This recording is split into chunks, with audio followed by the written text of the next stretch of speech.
What happens when one of the most untouchable figures in music, a man who built an empire across decades, finally faces a day he can't delay, escape, or control? What happens when the verdict finally comes? For months, the world has been glued to the seismic trial of Sean Diddy Combs. He isn't just another celebrity. He's been a cultural architect, a billionaire, a kingmaker.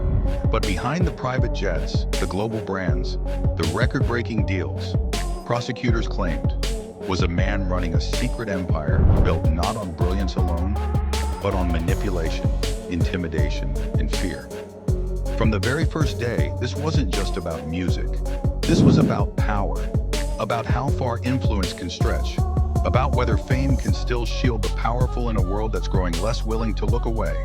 And now, after weeks of shocking testimony, behind-the-scenes maneuvering, and a courtroom that became the center of global headlines, the jury has spoken. On July 2nd, 2025, the verdict was delivered. A decision that could send shockwaves across the entire entertainment industry. In this video, we're diving deep into the twists, the betrayals, the defense that stunned the world, and what this verdict truly means for the man known as Diddy, and for the machine that helped build him. Stay with us. This is far from just another celebrity scandal. The journey to this verdict didn't start in the courtroom. It began in late 2023, when a cascade of lawsuits hit the public like a bombshell. Lawsuits that cracked open long-whispered rumors about secret parties, silenced voices, and a man who allegedly believed himself to be above the law. At first, many dismissed the stories. After all, this was Diddy, the architect of Bad Boy Records, the mogul who turned street hustle into billion-dollar boardrooms, the man who walked red carpets with supermodels, who closed historic business deals with smiles, champagne, and cameras flashing. But then the floodgates burst. Federal raids, evidence collected from sprawling mansions. Dozens of witnesses stepped forward. Not just strangers, former employees, former friends, industry insiders who had once stood by his side. 34 witnesses took the stand. 34 people who painted a portrait that he public wasn't ready to see. A portrait of control, of manipulation, of a carefully hidden machine that prosecutors argued operated behind the glittering surface. It was a story of power used in the darkest ways. But despite the sheer volume of the accusations, the case would not be a simple slam dunk. Because as the trial gained momentum, Diddy's defense team prepared a strategy that would shock everyone. In a move that left both the courtroom and legal experts stunned, Diddy's defense made a choice that some called brave, others called reckless. They would not call a single defense witness. No celebrity friends would come forward. No character testimonials from industry giants. Not even Diddy himself would step into the witness box to defend his legacy. Instead, the defense relied entirely on documents, text messages, and backstage contracts, arguing that what happened was consensual, transactional, and spun out of context by people hungry for money, revenge, or relevance. The gamble. By staying silent, Diddy's lawyers shielded him from cross-examination, where prosecutors would have tried to tear him apart on the stand. They bet on reasonable doubt. They bet the jury would find cracks in the prosecution's story without ever hearing Diddy's voice. It was a high-risk, high-stakes maneuver, and it left the courtroom holding its breath. Legal analysts were split. Some believed the defense's silence showed confidence. Others believed it signaled they were cornered, that calling Diddy would have opened floodgates too dangerous to risk. And then the twist came. Just as the closing arguments approached, prosecutors dropped several of the most serious charges, including kidnapping and arson-related counts. The move sent a ripple through the courtroom. Did this mean the prosecution's case was crumbling? Or was it a tactical decision to narrow their focus on the charges they could most certainly win? Suddenly, the narrative tightened. The jury was no longer weighing the full mountain of allegations. They were zeroing in on the charges that had the sharpest, clearest evidence.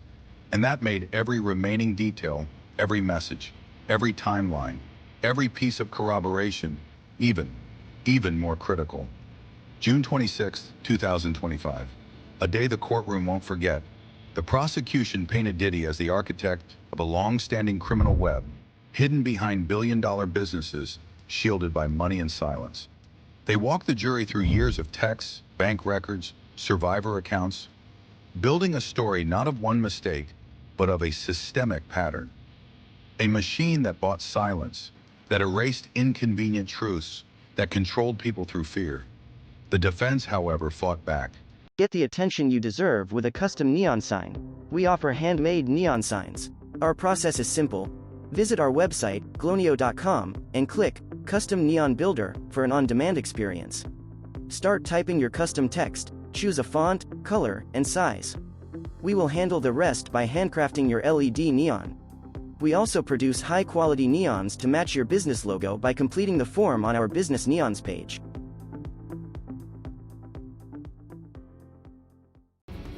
They argued the so-called victims were not victims at all. They emphasized flirtatious messages, ongoing personal relationships, and the absence of clear proof that Diddy orchestrated anything illegal. The defense called it all a mischaracterization, a story spun to feed the media frenzy. The jury retired for deliberations. And then, after tense days of waiting, on July 2nd, 2025, the verdict arrived. Diddy was found guilty on 2 counts of transportation to engage in prostitution, serious federal crimes. He was acquitted of the most devastating charges, racketeering and sex trafficking. The decision landed like a thunderclap. It wasn't total vindication. It wasn't total conviction. It was complicated, messy, real, but the fallout, immediate. The verdict tore through the entertainment world. For decades, Diddy had stood as more than just an artist. He was a brand, a blueprint, an icon of reinvention. From producing music to building fashion empires, from luxury vodka labels to headline-grabbing philanthropy, his influence was everywhere. But now his empire was fractured. A conviction on even 2 charges was enough to shatter the illusion, enough to crack the glass wall between celebrity privilege and public accountability. And the consequences? They won't stop at Diddy, because this case was never just about one man. It's about the entire ecosystem that props up the powerful.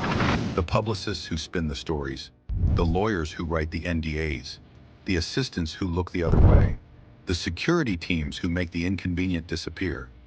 It's about the contracts signed behind closed doors, the whispered threats, the checks were written to buy silence. It's about an industry that has long known how to protect its giants, until the cracks grow too wide to ignore. At the center of those cracks, the survivors, people who, against all odds, chose to speak. People who risked everything to be heard. But even as the courtroom battle ends, the cultural battle is just beginning. Because this trial, this verdict, is about something much bigger than Diddy. It's about whether the entertainment industry is finally reaching a point where power no longer guarantees protection, where the old blueprints of control no longer hold. The sentence still looms ahead, a decision that could place Diddy behind bars. But in many ways, the damage is already done. His brand, forever altered, his legacy, permanently stained, his future, hanging by a thread. Even if he walks free, the court of public opinion may never let him walk the same again. This story, at its core, asks one uncomfortable question. How much does the world really want to hold the powerful accountable? Is this the turning point where a celebrity can no longer shield misconduct? Or will the system find a way, as it has so many times before, to let the powerful slip away? And even if Diddy is remembered for his contributions to music, for his influence, for his success, will that ever outweigh the shadows now attached to his name? The entertainment industry is watching. Fans are watching. Survivors are watching. Because what happens next, whether in sentencing, whether in public response, will send a message. Not just to Diddy, but to every untouchable figure still hiding behind NDAs, payoffs, and carefully curated brands. Are we truly entering a new era? Or will history simply repeat itself? Let us know what you think in the comments. Do you believe justice was served? Do you think the verdict went far enough? Or is this just another chapter in a long story of power escaping consequence? And if you want to stay updated as this landmark case continues to unfold, especially when sentencing day arrives, hit that like button, subscribe to the channel, and turn on notifications. Because in a world where the powerful often play by their own rules, staying informed isn't just entertainment, it's essential.